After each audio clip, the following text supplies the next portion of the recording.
मैं मुसलसल अपनी अम्मी का सर खाए जा रही थी कि मुझे भी बिस्मा आपी वाला वेलवेट का सूट लेना है। और मेरी अम्मी एक कान से सुनकर दूसरे कान से बात निकाल रही थी और बार बार यही कहती थी कि वो सूट बहुत महंगा है, हम नहीं ले सकते। काफ़ी देर में जब मैं अम्मी को मनाने में कामयाब नहीं हुई तो सोचा क्यों न ताया अब्बू के सामने रोया जाए। बस यही सोचकर मैं सीधी ताया अब्बू के पास पहुंची और जाकर ताया अब्बू से कहा मुझे भी बिस्मा आपी वाला सूट चाहिए। ताया अब्बू ने ऐनक नीचे करके गौर से मुझे देखा और कहा कि कितने का ये सूट। मैंने फ़ौरन कहा 10,000 का। ताया अब्बू उछल पड़े, पर मेरे लाडले होने की वजह से फ़ौरन ही मुझे पैसे दे दिए। मैं सीधी अम्मी को एक खुशखबरी सुनाने पहुंची और अम्मी मुझे कोसती हुई किचन की तरफ चल दी। दूसरे दिन मैं सीधा अम्मी को लेके मॉल की तरफ निकली। मॉल पहुंचकर उसी बुटीक को ढूंढा और जब उस बुटीक के अंदर घुसी तो मेरी आंखें हैरान रह गईं क्योंकि कोई बहुत ही बड़ा बुटीक था। पर मुझे इससे क्या, मैं अपना वो वेलवेट का सूट ढूंढने लगी, लेकिन यहाँ पे वो कलर नहीं था और यहाँ पे आउट ऑफ स्टॉक होने की वजह से वो सिर्फ डार्क कलर ग्रीन में मौजूद था। मैंने वहाँ पे दुकानदार से पूछा तो उसने मुझे मना कर दिया कि अब ये नहीं आएगा, लिहाजा मैं वही सूट लेके घर आ गई।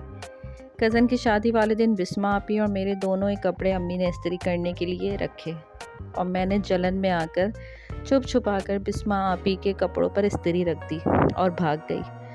अम्मी के शोर से जब मैं भागकर वापस गई तो तमाशा देखने पर मैं ख़ुद भी तमाशा बन गई। मैंने देखा कि जो कपड़े मैंने बिस्मा आपी के लिए जलाए थे वो कपड़े मेरे खुद ही जल गए थे और मेरा उतरा हुआ मुंह देखकर बिस्मा आपी आगे बढ़ी और बोली, कोई बात नहीं, तुम मेरा वेलवेट का सूट पहन लो।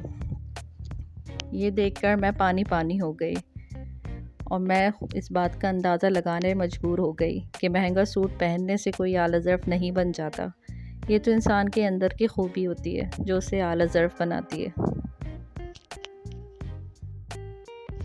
ज़िंदगी में कई बार ऐसा होता है, किसी के खूबसूरत कपड़े, किसी के महंगे कपड़े देखकर हम एहसास कमतरी का शिकार हो जाते हैं और ये सोचते हैं कि ये अगर बहुत खूबसूरत कपड़े पहनता है तो ख़ुद भी बहुत खूबसूरत है।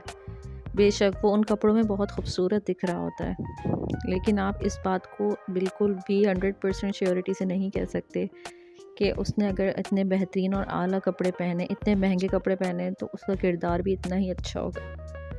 किरदार की मजबूती ये आपके अपने अंदर होती है और वो कहीं भी आपके कपड़ों से नज़र नहीं आती।